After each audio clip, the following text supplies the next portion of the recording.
You guys have seen a bigger butt whooping. I mean, wow.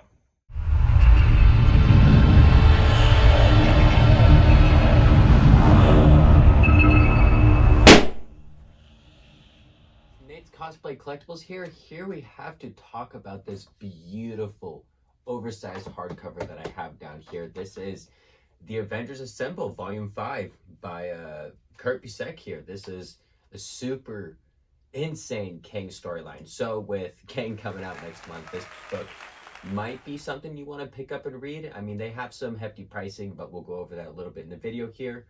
But yeah, we have some stuff that we want to talk about, and we're going to break down a little bit of story here. Not much of spoilers, but we are going to talk about one big event here. But this thing was a crazy event in the 2000s. Let's get onto this. Well, hope you guys are all doing well down there, guys. This is the actual hardcover itself with this beautiful green book. Here is the spine here. Like I said, guys, up at the front, this is the oversized format. Volume 5, this is the final epic saga of Kurt Busiek's era of the Avengers, of this era at least. And let me tell you guys, he comes down with a spanking. Nothing too crazy for extras or anything like that in the back here. I will put on screen everyone involved in this, but Alan Davis, Mark Farmer, Ivan Reyes, you got Tom Smith as a colorist, you got Alan Davis, Ian Churchill, Andy Kubert, and people like that for covers. I mean, it's insane, guys. There was a lot of crazy people in this Kang Dynasty omnibus, this crazy last event of the Avengers here. You meet a lot of crazy people coming up into this event. I mean, you have the crazy relationship between Goliath, Yellow Jacket, the Wasp. You have the relationship between the Scarlet Centurion and Ms. Marvel. You got the Wasp in here. I mean, the Wasp, Vision. You got Tony. There's a really amazing lineup for the Avengers here. And when Kang puts his foot down with his son, it comes down with a spanking.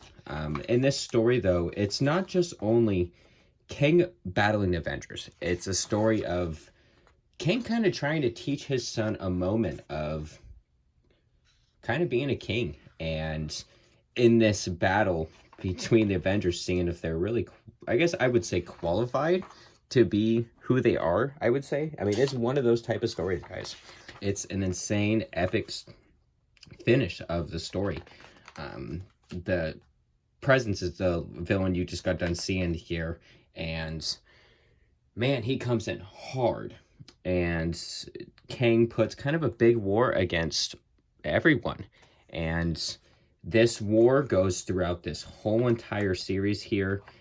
Lots of intense, sad moments happen, a lot of anger, a lot of hatred, confusion. Like I said, Hank's fighting for himself constantly in his head here with who he really wants to be, Yellow Jacket, Goliath, things like that. Fighting, if you guys have been traveling along with that crazy mystery there, it's insane. But yeah, Kang kind of whoops the shit out of the Avengers here, and there's a lot of people that get involved. Master of the World. This is a very big, crazy event here, guys. But the biggest thing that I want to talk about here is this moment right here in Avengers Assemble number 49. So really what I'm going to spoil, let me talk about this in advance.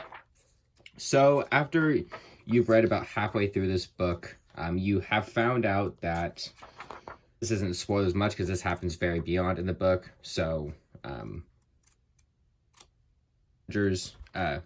after the Avengers get done meeting the Master of the World here, in this book, what we're finding out here is the government's given Tony a warning in this story.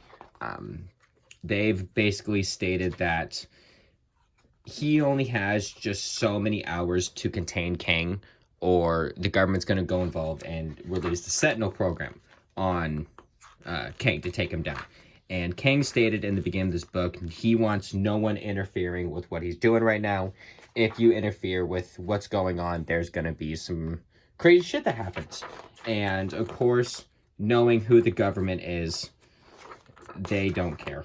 I'm going to tell you right now, they do not care, and they come at Kang hard, and let me tell you, when it happens, they regret it.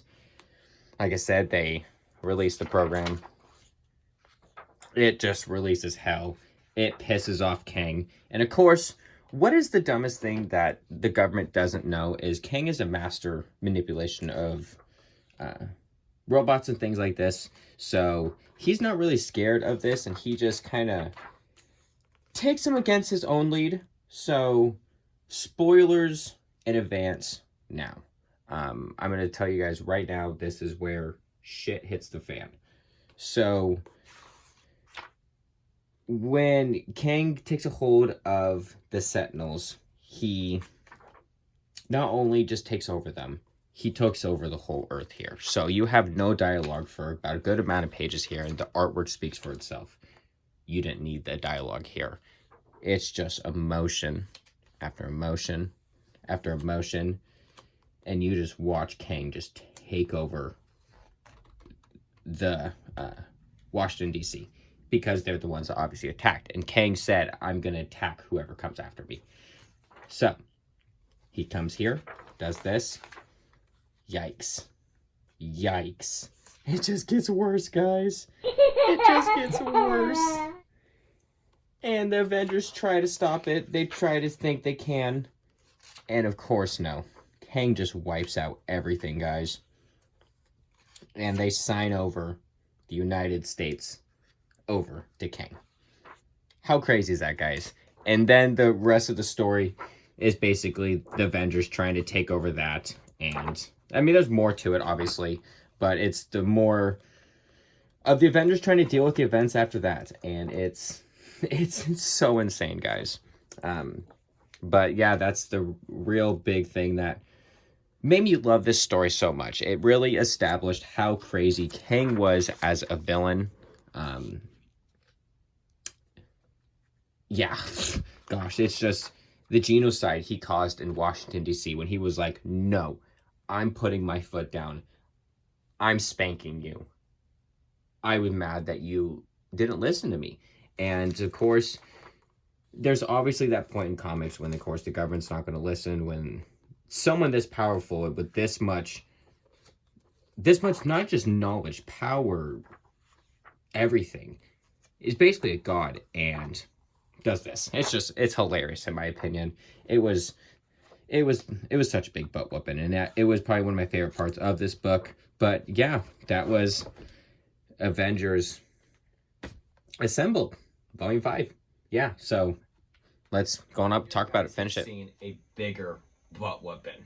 I mean, wow, like Jesus. But anywho, we're about to talk about it now. So I give this story a straight up 8.5 out of 10 with this Kurt Busiek end of the era Kang Dynasty.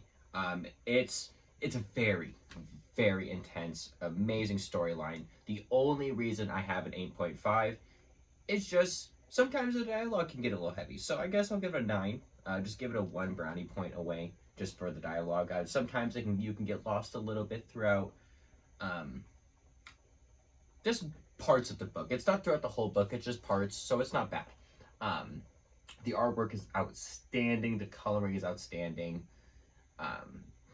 but there's nothing more that can really get better than this. I mean, you got Kang in this oversized format here. You gotta watch him whoop some butt. I mean, you guys saw down below what he did to the government, and I hope that we're able to see tones of Kang like this in the Kang Dynasty. So there wasn't really much else to hate about it. It's just one of those truly amazing books to have on the bookshelf. It looks really nice. So let's go over pricing real quick here. So looking over just at the regular pricing itself, it is a cover price of $40. I'm pretty sure this is out of print though. I'm not sure if this is fully in print still, at least a hardcover. The trade paperback still might be, but I know that Cheap Graphic Novels in stock trades as of 12:58 a.m. they do not have it in stock, nor have it. but eBay, averages about $50 here and up. Amazon, 70 up for the hardcover. This all depends on your buyer, what condition you want it in here. I was luckily able to get mine for $23 here. The comic book shop I go to, they have a used section. The way they end up pricing their stuff, it's awesome. But so I was able to pick this gold key of a find, I would say. If you want trade paperbacks though of the Kang Dynasty Omnibus here, is what is usually called for the trade paperback. If you're looking for this, it is about $33, so not too expensive. There, you're not breaking a big penny, but I bet you can find it cheaper on eBay or other things like that, such as Marketplace or things, or Mercari. Those aren't too bad as well. But yeah, if you guys can find this book, I highly suggest it. It's a read. It's a keeper. I'm definitely going to pick up the other 4 volumes. I have read volume 4, but I just need to pick up the other ones to read and have on the shelf. But yeah, I'm Nate's Cosplay Collectibles. Make sure to like, share, and subscribe as well. It helps me out with everything, guys. I just got the laptop set up, as you guys can see here. It took a while to get everything moving and going. We do have an updates video of everything going on because it's crazy right now, guys. But you know what? We're fighting through it. I've got everything I need to get all these videos done and get YouTube going and rolling for you guys now. So let's have a great 2023, guys. And let's get this algorithm rolling. Let's get them numbers up. We are almost at 100 subscribers here on YouTube. And it's going to feel nice. So have a great night.